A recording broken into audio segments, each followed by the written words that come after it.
Hi, Tammy. How's everything?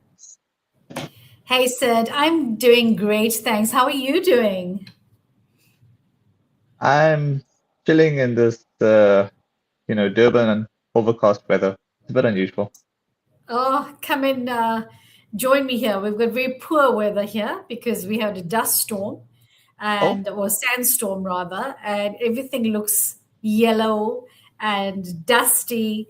It's like in South Africa, you would have the fog and the mist. Here, it's dust, and it's terrible because you can't even breathe in that heat. But I went for a nice swim at 6:30 this morning, and the water was still like bath water at that time. So it wow. was really nice. I enjoyed it. Yeah. Come join me on this side. Okay, in time. But they must be having allergies there with the sandstorm, unless I'm wrong. Must be having? Must be allergies with the sandstorm, unless I'm thinking of something else. Look, I'm not. Maybe some people, yes, but we've got those suction doors, and it's got like Oh, okay. brushes on them, so it keeps out. And we don't open our doors and windows, uh, during the day really because we in the aircon place all the time. But as soon as you go out, then like yesterday at 5 o'clock, there was a sandstorm and I went outside and it was bad. It was so bad that you couldn't even breathe. And like if you put washing out and stuff, you got to bring it in very quickly because everything gets dusty and dirty. And boy, oh boy, if you had to step on water and then step like in the balcony, there's just like it's grubby, it's muddy, it's terrible. Sheesh, that's hectic. But Yeah. as usual, Tammy, it's always good to have you on, especially for a continuation of our previous chat, which is on the three states of consciousness: the waker, the dreamer, and deep sleeper. So, to get the ball rolling, Tammy, the Upanishads describe the waker, the dreamer, and deep sleeper as three ordinary states of consciousness. What do these states represent, and why are they still relevant in our daily lives? So there is only three states. If you think about it logically, there is only three states of consciousness. There is a fourth state, but we don't really talk about that. But the three states is the waker, which we are in now. We're conscious, we're aware, we're experiencing the external world. Then you have the dreamer, which reflects the inner world thoughts, your imagination. Mm. And then you get the deep sleeper, which is a state of complete rest where the mind becomes absolutely still and quiet. You're not thinking, you're not dreaming. It's just a state of nothingness. And these teachings remain relevant because they help us understand how the mind functions to a point and to basically point us towards a deeper awareness and which can bring about, I would say, greater peace, clarity, and a level of self understanding. Awesome. How does our experience as the waker shape the way we perceive, reality, and can it sometimes limit our understanding of who we truly are? So, as the waker, we experience the world through our five senses, right? So, we touch, smell, breathe, we do all those things. And it's the thoughts and our beliefs that are coupled with that. While this helps us to navigate our daily lives, it can also lead us to identify only with our body, our mind, and our circumstances basically. So like in the scriptures, the ancient scriptures, it teaches us that this limits perspective and it can also obscure our true nature, the unchanging awareness that experiences everything. That's the Uh, waker. okay. I was meaning to ask you, what was the fourth state that that wasn't mentioned? The fourth stage is Turiya. So if I Okay. had to tell you, like you say you're meditating, all right? You're meditating and your mind is running 1,000 thoughts. So especially where, you have a very busy day, a very busy job, and you're trying to meditate. As soon as you close your eyes and sit in silence, it's very difficult to actually go into that meditative state. So if I had to, now you're thinking those thoughts, right? Oh, I need to phone this client tomorrow. I need to make that, send that email. I need to purchase this. Who is that person observing the thoughts? Mhm. So it's almost very difficult to understand the Turiya stage. It's like this higher, as I always say, like this drone that is the consciousness above everything. And I don't think there's any, if you read scriptures as well, there's none of us in this world that actually experience that, because it's in Hindu terms, it's at the Brahman stage. It's even higher than the Brahman stage. And at that stage, you actually give up your worldly desires to experience that state. So it's not something I can't even explain it myself. So it's a very difficult, it's like beyond all of us, basically. Okay. It's good that you actually mentioned about the Turiya, because actually it kind of slipped my mind that I actually do have a question on that, but I'll leave that towards the end. All right, this is actually the other question from Resh Jitania. Hi, Tammy.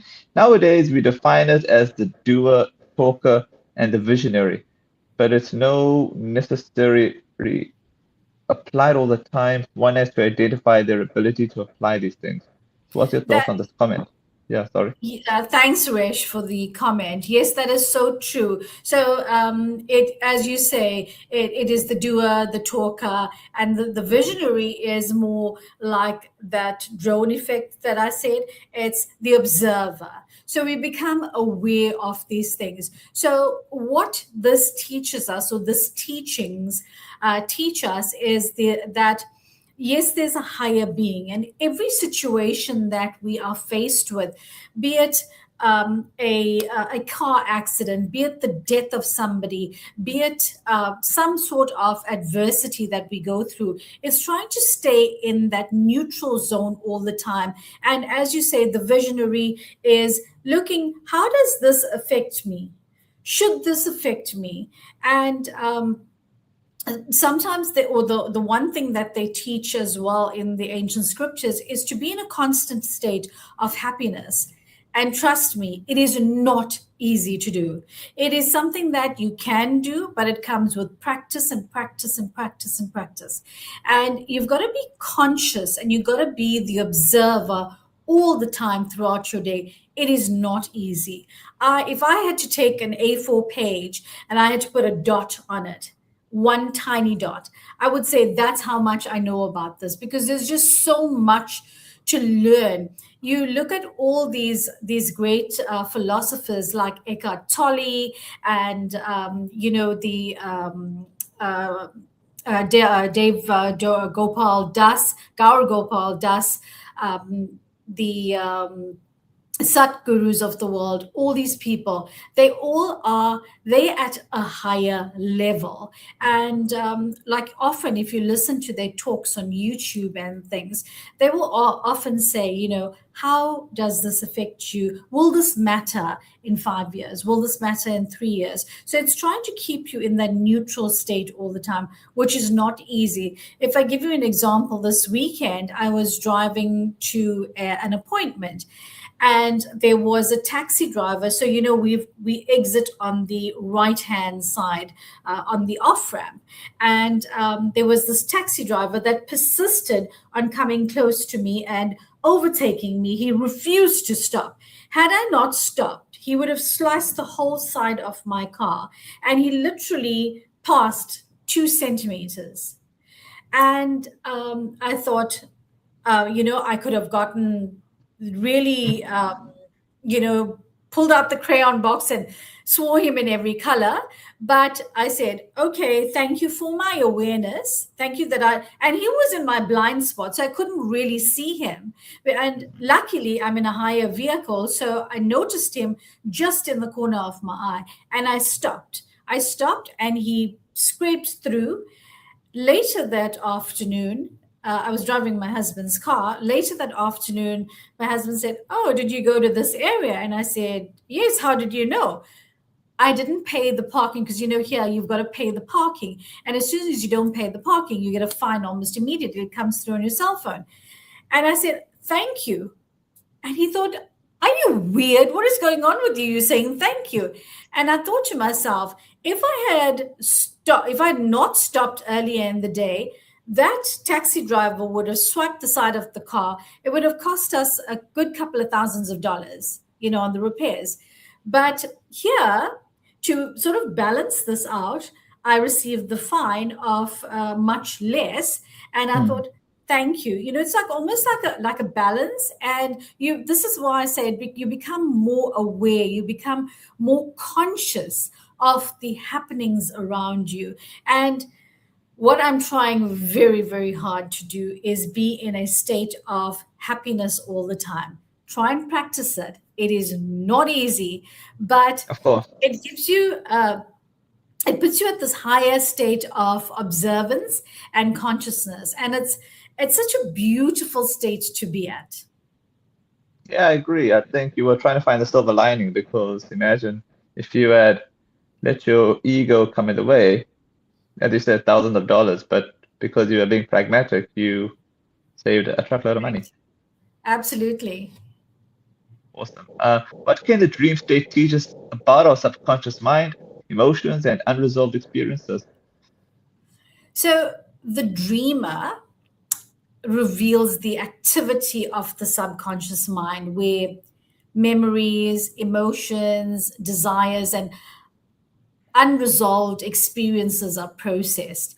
And the dream can reflect our inner world, offering insights into thoughts, into feelings that we may not fully recognize while we awake. For example, if you're worried about an important, say, an interview, for example, but you haven't consciously dwelled on it all day, you might dream that you're late, you're unprepared, you're unable to speak. The dream isn't predicting the future really, but it's simply reflecting underlying anxiety or unresolved emotions that your subconscious is processing. Awesome. Deep sleep is often described as a state of peace and rest. Why is this state considered so significant in Vedanta, even though we have no conscious memories of it? So in Vedanta, in the deep state or deep sleep state, it's significant because although the mind and the senses are inactive and we have no conscious memory as such of the experience, we awaken saying, "Ah, I slept well." So this suggests that deep awareness was present throughout. Deep sleep reveals the state of being free from worry, desire, mental activities. It's offering like a glimpse of peace and wholeness. And Vedanta says that is our true nature, to be in that state of deep sleep, where there's no mental activity. We're in a state of total calm, total peace. And there is, like, even in Vedanta they teach that not if they don't promote meditation, because they say we are not at the state to experience deep meditation, because when you are at meditation it's almost like this deep sleep state where you're not thinking, you're totally motionless, and we haven't reached that state as yet to actually Mm. experience this bliss, I would call it. But have you ever experienced that though, whereby you've just been blank whenever you've slept, or you end up just having random dreams like the average person? So yes, I often I actually, well, this is maybe another topic, is you talk to your Oh, okay. body. So I talk to my body, and I pat my pillow, and I thank my pillow, I give gratitude, and I talk to my body and I say, you're going to get up at certain time and you're going to be in deep sleep and enjoy your sleep. 9 out of 10 times, that is what happens. And I get Wow. up feeling refreshed, feeling energized. So, I had surgery on Monday. And so when I got back home on Monday, I was still with anesthetic. I could barely keep my eyes open. I think at 7 in the evening, I was in bed. 8 o'clock the next morning, I tried to get myself out of bed. I was just so groggy. Mm. It was almost like my body just became so heavy. Throughout the day yesterday, because I don't take very well to anesthetic, throughout the day yesterday, I was still in that hazy mood, like heavy head. And there was certain pockets of the day where I would blank out, I would sleep, and I would have like a total rested sleep. Today, when I got up, when I went to bed last night, I said to myself, enough with this. You had your time to sleep, you had your rest. Tomorrow you're getting up bright and early and you're going to be full of life. Exactly like that. I got up, it was 5 in the morning. At 5:32, I went for a walk, and then I went for a swim, and I'm feeling absolutely revitalized. So it's what you say to yourself, what you Mm. say to your body as well. And the body listens. The body listens 9 out of 10 times. Positive affirmations. I like it. Thank you. Vedanta also speaks of a fourth state of consciousness, often called Turiya, which witnesses the waking, dreaming, and deep sleep states. What is Turiya, and how can someone begin to experience or understand it? So, as I said to you, the it's absolutely difficult to really explain the fourth stage, which is Turiya. It's another state like waking, dreaming, or deep sleeping in Vedanta. They do refer to it, but not as much as the three other states.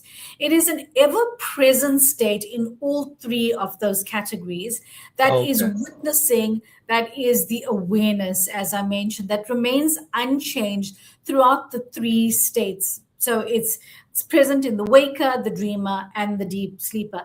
It's almost that silent consciousness in which we experience the experiences rise and pass. So a person can begin to understand Turiya through self-inquiry, meditation, mindfulness, and also observing the thoughts without identifying with them.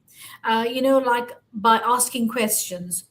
Who is aware of these thoughts? Like I mentioned, when you're in meditation, your mind is thinking, I need to phone this person, I need to email that. Who is that awareness? Can you label it? Who is thinking those thoughts? It's almost so difficult to understand or to explain as well. It's who's witnessing all these experiences. And one gradually shifts their attention from changing experiences to the unchanging awareness behind them. And Vedanta teaches that Turiya is not something like to be created. It's our true nature that it's our innate sense that we need to recognize with. And it's So not easy. basic. Okay. So basically, it's a combination of everything into one. It's something that's like not in your It's control.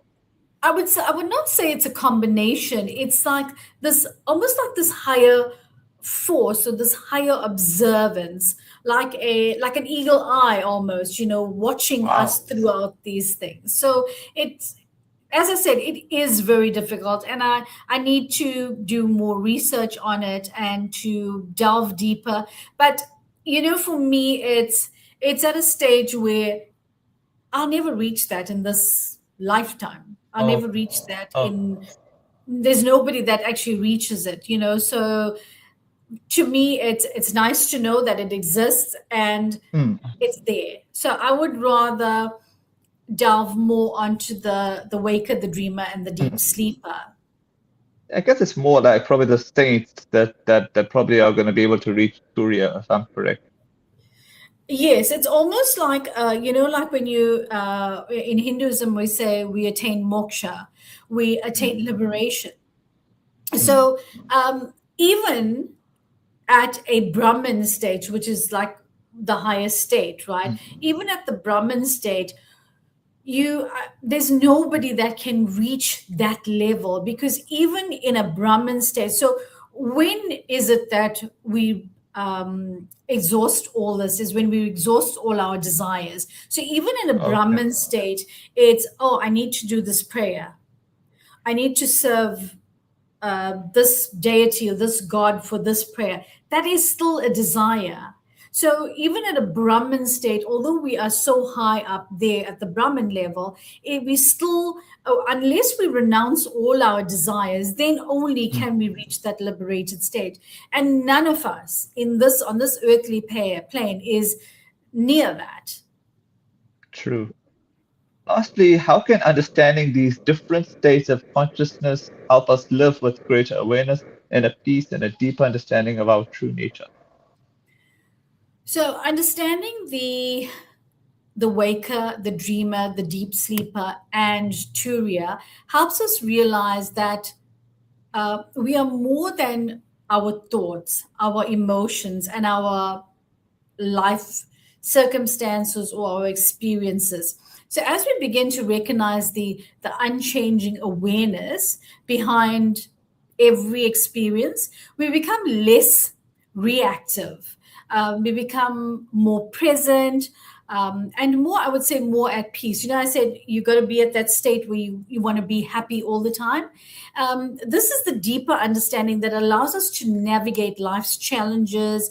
And I would say with we navigate the challenges with more clarity, I would say, clarity, compassion, and that quiet confidence that our true nature remains whole and remains unchanged.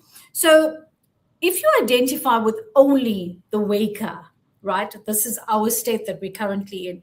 You may feel hurt, you may feel angry, you may feel defensive, like the car incident. I could have, Mm, sworn 1,000 colorful words. We become defensive. I chose not to be angry because I'm in this practice. And yes, you can read 1,000 books, but if you're not practicing these things, it's null and void. It's, so many people have book knowledge of certain things, mm, but the whole idea is to put it into practice. So when we have an understanding of our different states of consciousness, you can pause and you can observe those emotions instead of being controlled by them. You know how often you get angry and that anger permeates your entire day, even till you put that your head on that pillow at night. So don't be controlled by these negative emotions. Everybody goes through adversities, but yeah. how you deal with that, how quickly do you bounce back out of it? So you recognize that these feelings are temporary, these experiences are not who you truly are. It's not your innate being. So this shift in perspective brings greater inner peace, I would say, clearer judgment, and I would say like a more compassionate response to any negativity, to any adversity. That's how I would see it. So, person should be positively pragmatic. Yes, if you can practice that, I would say you're well on your way. Awesome. And As as I usual, said, it is not easy. that is true. As usual, always a pleasure to have you, Tammy, and I'll see you not the following week, but the next one. Yes, absolutely. Love and light to all the listeners and the viewers. Until we meet again. Likewise.